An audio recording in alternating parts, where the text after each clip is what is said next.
After coming up with the design for the main character, I moved on to deciding on what the game's setting would be. If you don't already know, I'm Steven, the solo developer of this game, which takes place during the development of this game. Yes, in a literal sense, and it'll be coming out in 2026. Back onto the topic of the setting. My idea for the garden, which is this concept realm, is this is not a physical place that has a consistent set of laws for how the realm is comprised.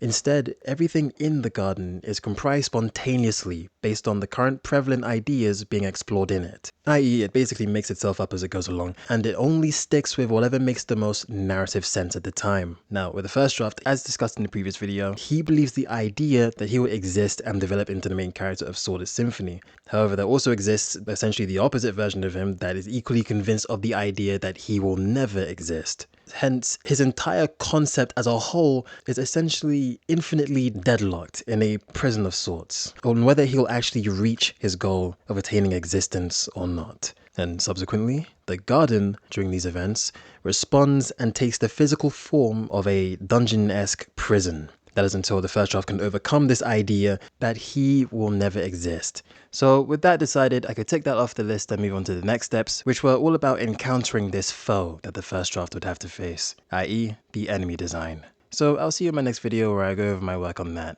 Peace.